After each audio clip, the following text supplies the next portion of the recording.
You're listening to the Non-Del Influencers Podcast, brought to you by First Funding. Join host Matt Coles as he delivers powerful conversations to help non-delegated lenders succeed and scale in today's market. All right, what a day for another Non-Del Influencer Podcast. Very excited today to have Alex Temple, partner with Mitchell Sandler. Alex, thank you so much for taking the time to join this podcast. Absolutely. I'm happy to be here. Thanks for having me. So you are based in Virginia, right? I am, and right outside of DC in the DMV. Oh, nice. Little activity out there, I'm sure, on a regular basis for you. Yep. So you've been with Mitchell Sandler now for how long? I am relatively new to the firm. I've been with firms, like Mitchell Sandler and with this team at Mitchell Sandler for a combined about 5 years, but relatively new to the firm after exiting a service provider role previously. Nice. I guess it's been about 4 months now, but very new. Awesome. Well, tell me a little bit about how did you fall into this? I always like to hear people's origin story of how they fell into the mortgage type of business. And you're on the sidelines of the mortgage business, but you got your knee deep into it. How did you get into this? Yeah, isn't that funny? I feel like we all fall in, and then it's like a sticky trap at the bottom. Nobody leaves. Well, I was a janitor at a broker's office. That's how I got my start. So.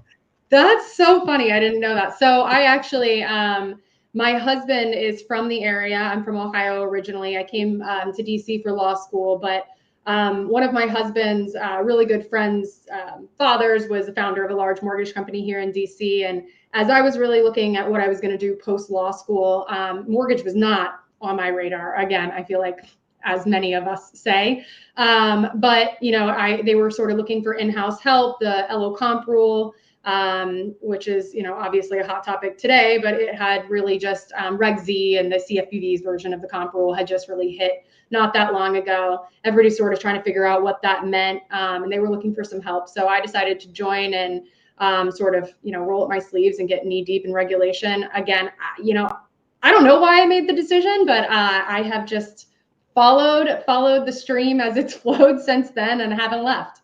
Life is a flat line, isn't it? We were talking about MLO comp 12 years ago, and here we are again today, another hot topic. Yeah, that's right. So, one of the things, I actually just did a presentation with an investor this morning. We were talking about that broker to banker transition. And I think maybe one of the misconceptions that I hear quite a bit for the shops that want to move from broker to banker is, the compliance, it's cost too much, it's too complicated. I mean, you guys really do a great job of providing kind of I don't want to call it banker in a box because everything's kind of unique for what kind of shop you want to run, but the solutions have definitely become easier to obtain, right? Yeah, they have. And, I think more than anything, there's a lot of mystique around what is required to be fully compliant in the mortgage lender space. Whether intentional or not intentional, a lot of the rules are built with gray areas that people just, it's not easy for a layperson who's not used to reading laws and regs to understand what's required. Yeah. And I think it's scary. And obviously the landscape for lenders is getting more complicated outside of just regulations, the technology we use and how those technologies are evolving and layering on top of each other and how that impacts compliance risk. And the landscape is getting more and more complicated. The good news is, like you said, there are firms out there, including Mitchell Sandler, that are staying on top of what's required. And we are building programs in the background that are sort of plug and play and help people stay abreast of, what's coming. How does this impact you?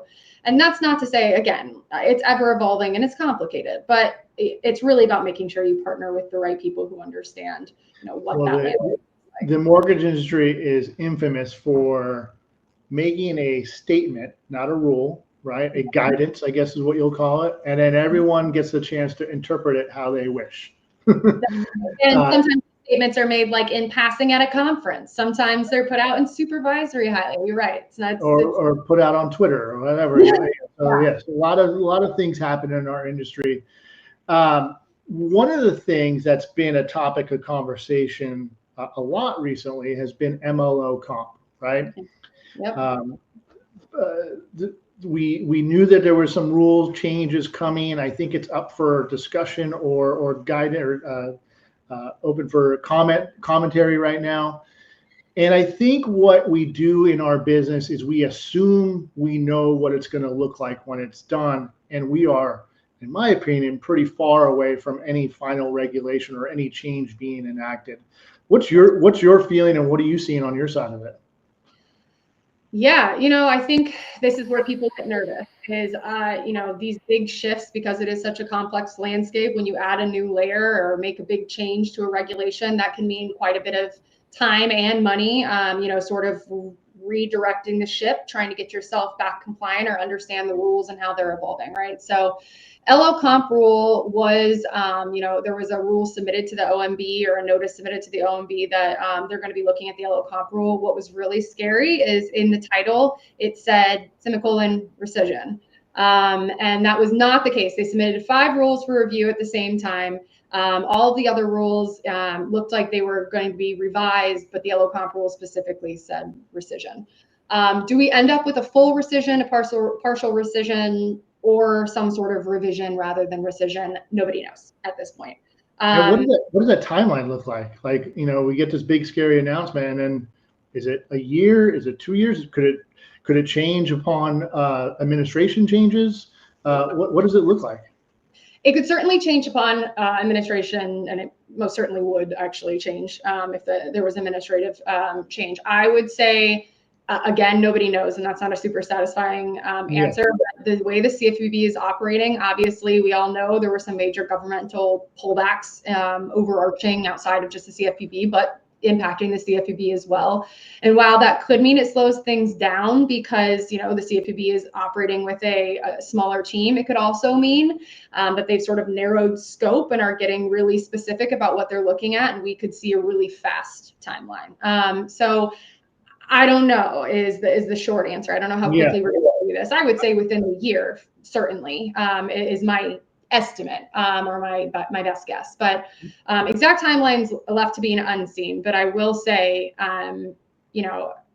from my perspective and from reading the commentary out there, talking to other industry experts, a full rescission of the LO comp rule is not what we want to see. That would put us in a regulatory gray area in many places, and specifically impacting, non-del and broker space. It would put us in a very uncertain land when it comes to things like LO comp, and make, traditional even employment relationships and pay structures untenable. So it would also, sorry, Alex, it would also, in my opinion, it would also think about the investors and the technology that they've built around the compensation rules and what that would look like, and unwinding all of that, and who's going to be the first. It's not going to be clean, right? Whatever that looks like in the future, it's just not going to be a clean break at some point. The too much tech has been built over the last 10 years that builds around what we have to do today, that it going away tomorrow is not going to be unwound in 24 hours. That's 100% right. And there are so many areas where the comp rule could improve. There's areas where we could see competitive advantage, and ways where we could really streamline and clean things up, what you can vary compensation for, when you can reduce an LO's compensation based on errors and those types of things, or for competitive reasons. I mean, there's a lot of room for improvement, but a full rescission would not be an improvement. I'm so glad you said that, because where there's no impact is going to be made is by people screaming and yelling about it on social media. Get involved, right? Get involved. Go out. You're in DC. There's local chapters as well. MBA does a fantastic job of advocacy. Wherever you want to be an advocate for in our industry, make your voice heard.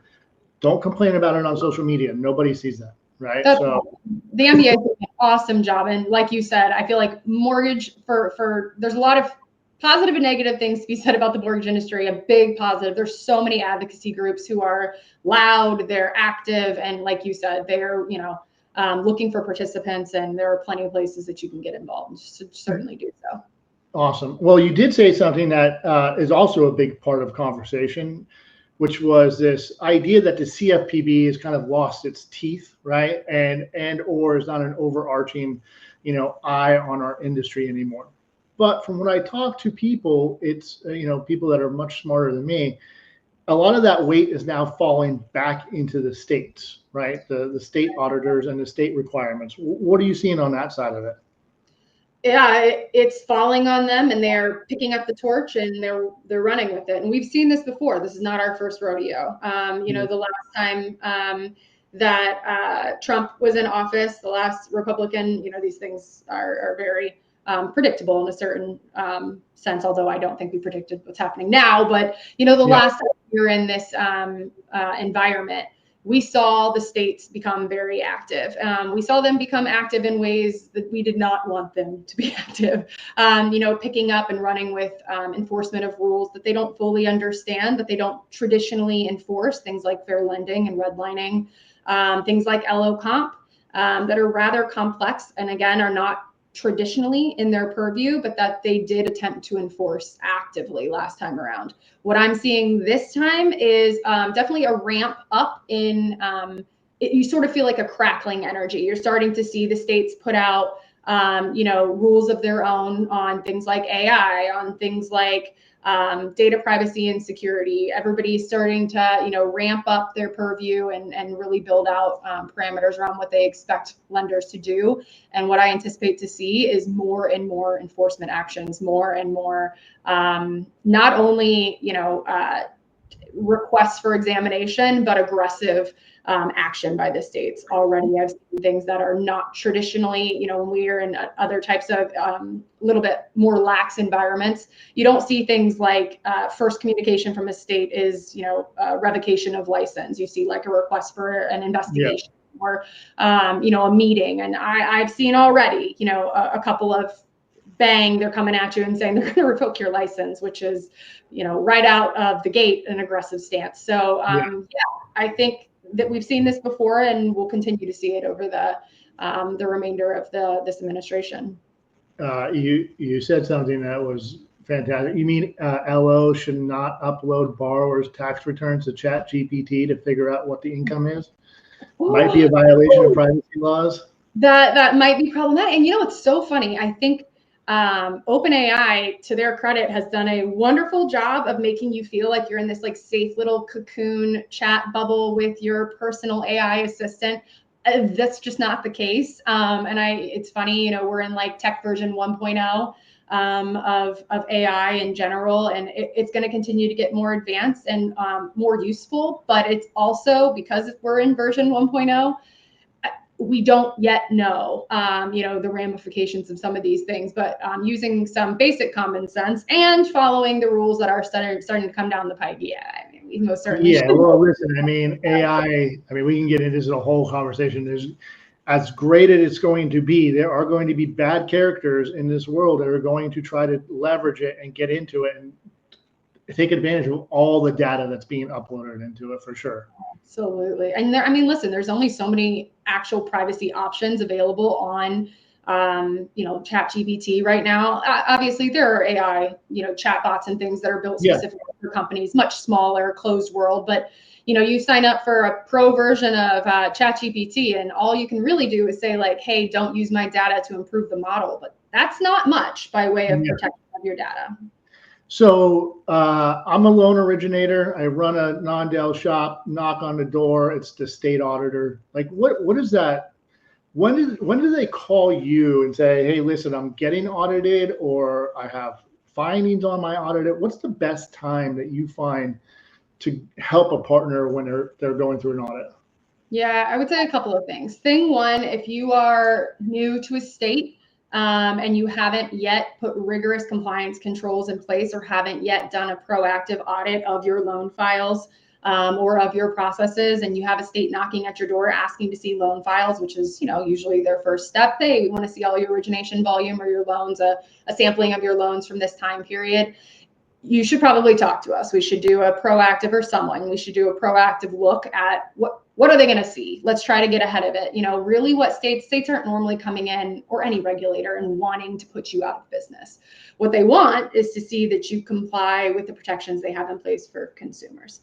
So being able to say like, hey, listen, we know what you saw. We've put these various, new policies, practices in place, and we think we've remedied the issues, and, we're going to monitor the situation moving forward. It makes a big, big difference in what that final outcome of the examination would be.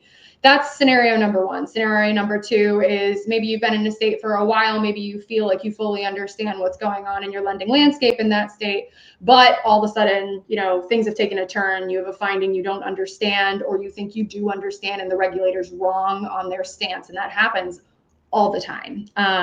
Either the regulator, something I run into pretty often is that the regulators don't sometimes, if you're listening to regulators, sometimes don't understand the difference between a broker's responsibility, non-delegated lenders' responsibilities, a full delegated lender's responsibility. They really don't understand the nuance there at times, and they'll try to impose requirements on, various institutions that perhaps don't apply. So I would say, getting proactive as quickly as you can to get an outside counsel involved or a compliance company involved if you feel like you don't understand what might come up, or if you're in some sort of or think you're going to enter some sort of litigious landscape with a regulator is very smart. It's funny that you say that, because I look at it like as a different. We do see a lot of people that are rapidly growing their state licenses, right? They're going in and they're adding 15, 20, 25 licenses all within a short time frame. And I look at it, and I always tell them, what this is going to look like a year from now, right? Like, you think it's busy now, wait until a year from now when you have all this rework that you have to do and potential states coming back in. So I try to advise people to stagger it out as much as you probably can. Don't look to get the whole shovel full at that one time. Yeah. And a lot of times we'll just be asking to see your loans for, like I said, a certain period of time. And if you've only originated one loan, perhaps that's not that big of a deal, but it is a new set of eyes on your policies, your procedures, the overarching compliance docs that you have to have in place. So you're always opening yourself up to that additional risk. Oh, that's a great point. I mean, you really got to be looking at your licenses. Like, are you doing it for the LO that joined that maybe closes 3 to 5 loans a year in that state? And is that really worth it for you? And, business owners are super great about making that decision. I'm sure they can have that. What else is on your guys' radar right now? What else is kind of bubbling up for you quite a bit right now? Yeah, so there's a lot of M&A activity going on. There's a lot of, and I think that impacts the broker space and the non-del space a little bit right now. It's been a tough, how many years now? It's been a tough 4 years at this point. We're all looking, been looking down the barrel of a gun, it seems, for quite a while in terms of, are we going to make profit on any loan that we originate? Are we going to be able to keep the doors open? It's been tough. And I think a lot of lenders, up until maybe recently, we're thinking like, can somebody buy me out of this mess? And so, we were starting to see a fair bit of M&A activity, and we're still seeing a little bit. I really hope, and again, we've been hoping this for about a year, but, better days are right on the horizon. Rates are going to get, improve. Supply is going to magically get better, and things will be looking up. But so M&A activity is definitely a big one. From that perspective, what I would say, the most important thing to think about, no matter what size of lender you are, is that you would go through diligence when you go through M&A activity. So what we're really seeing is people having not been proactive enough about their own diligence and walking into diligence with a third-party company and not liking the results of that diligence. So what I would say is, if this is something that you're considering, if this is ringing any bells with you, start to get proactive. What is going on behind the scenes at your company? Is compliance where it should be? What do your operations look like? What is your chain of command, and how are your people operating in that chain of command? But there are companies like mine that will do pre-diligence reviews, and we are doing things like that today to help you prep for M&A activity. So M&A is one. States ramping up in activity. We've already, sort of talked that to death, but I would say that is another big one. And that's something I'm working on a lot right now, is state activity. Unique lending products is another thing that, again, we've been seeing it for a while, for a long time in the worsening market. It was more investors. How can I diversify? How can I get every single loan that might be out there by varying my product portfolio and my investor portfolio? So it was a lot of contract review, a lot of new relationships, making sure the risk was allocated appropriately, all of those things. Today, rather than, very investor portfolio, we're looking at different products, a lot of DSCR products, a lot of, new nuanced things that lenders are looking to expand their scope with, which is great. Does open up compliance concerns, but there are lots of teams out there who can do, again, reviews of those things to make sure you get them up and running effectively. Yeah, we see that on our side too. It's like, okay, well, we're going to roll out a DSCR product. Great. We're going to require DSCR greater than 1.25%. Okay, fair. We're going to go down to set 0.75 now. Oh, okay, that's pretty risky. But we're going to do no ratio. All right, we're trying, like sounds very familiar to something that we've done in the past. So you just want to make sure you're doing a product that is a sellable product for sure. And then now it's the DSCR second liens that's coming. So yeah, I will tell you one thing about the mortgage industry. We definitely know how to expand our product box when we need to. Oh yeah, we're creative. We are artists in our own respect. Yeah, it's the same. We saw like direct to consumer pick back up, spike for a while. People trying to build out those programs, but exactly to the point of, do you have a profitable, program, or is getting into this state actually going to bring in volume? The same thing with D2C. Are you actually investing in something that is going to, in some way strengthen your bottom line, or is it going to be an investment into a pipeline and into, people and technologies that aren't ultimately going to be beneficial to you? So all things that we've been seeing, a lot of tech stuff, again, talk about AI, talk about, the various new technologies that are coming down the pipe, people trying to get out of the big behemoths and transition to smaller companies, finding maybe they don't have the right skill set. So a lot of contract review from that perspective, again, evaluating risk, but there's a lot going on. I could go on and on, but those are some of the big hitters. Yeah, the tech piece of it, I am really concerned about some of the uses that I'm just hearing about anecdotally. And it's not so much the broker owners, it's the LO that, is trying just to figure out a way to get something done type of thing. And we got to really figure out what those controls are going to look like and how to monitor that. And a company like yourself putting policies and procedures in place for that is going to be of the utmost importance, because here's the one thing that's not going away. Consumer protection is not going away, right? At the end of the day, data breaches, like I said, consumer protection, like all that is of the utmost importance, and it should be to everybody with regards to protecting. We get a lot of sensitive data. We want to make sure that we're treating that data correctly with everybody. That's right, and we are also, holding the keys to the American dream kingdom in our hands in many respects. And, I think that, like, you hit the nail on the head. That's not going away. I don't think anybody want to see that go away. So long as we're all singing to the same tune in a way that's going to, keep us all profitable and happy. But yeah, and something you said, I think for me, as things continue to change, as the landscape stays a little bit gray, a good example is, dual capacity. The rule obviously changed, and then we saw people go rogue, right? You have LOs on Facebook saying, "Hey, realtors, guess what? You want to make more money? Now we can pay you for referrals." Like, that's not the change that was made. I guess my word of caution is, as things shift, and they are shifting. I mean, hopefully not as dramatically as it looks like they're going to shift, on the LO comp side of the world at least. But as things start to shift, as things stay a little bit gray, have somebody in your arsenal, whether it's somebody with the appropriate background on staff, whether it's partnering with a firm like Mitchell Sandler, any other of the great compliance, solutions that are out there. Make sure what is what we do know, right? So for something like that level of service that Mitchell Sandler offers, like let's just say I sign up with you guys as a customer, and can I go to you and say, "Hey, I'm thinking about putting, this marketing campaign together." Is that something that you guys would say, this checks all the boxes? Oh yeah. Regulatory advice is our bread and butter. You come to us and say, "Hey, I want to do X, Y, and Z." We can issue a full legal opinion. Of course, we do that. We're a law firm, but we can also do like issue spotting. Hey, did you not think about this thing? What about this thing? How does this impact your operations? How is it, impacting this rule that you're not asking about? But we're here to help you think through those things. So, issue spotting and sort of filling the gaps for you where you may not know that there are gaps that's what we do. Well, I know that you and I spoke last week, and so where are we going to see you on the road next? Next is I will be at NAM and I will be at MBA Annual, both in Vegas. It's going to be a great time, a lot of walking. We'll all walk 20,000 steps a day. It's going to be a long week for both of us, for sure. Yeah, I'm looking forward to it. So.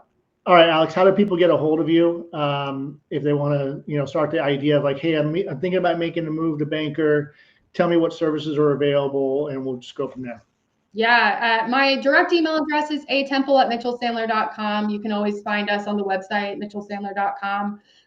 But, again, I'm happy to talk to anybody, even if it's just thinking through things. You don't have to have like a really concrete question. Love to get creative and help people think how they can turn their operations into something that makes sense from a strategic and a compliance perspective. Can't advocate enough for anyone that's thinking about going into this space to have a partner with you that helps with the compliance side of things, just to make sure you're doing everything right that you need to. It might be your first time trying it out. Just make sure you got all your ducks in a row. Like you said, you don't want to wait till the door knocks. You want to be able to give them a gift of policies and procedures and information that you're already following before that call comes. Alex, can't thank you enough for your time. Really appreciate it. And we'll look forward to the next Non-Delegated Influencers podcast. Thank you so much for having me. Thanks for tuning into the Non-Delegated Influencers podcast, powered by First Funding. For more resources and episodes, visit nondeleginfluencers.com.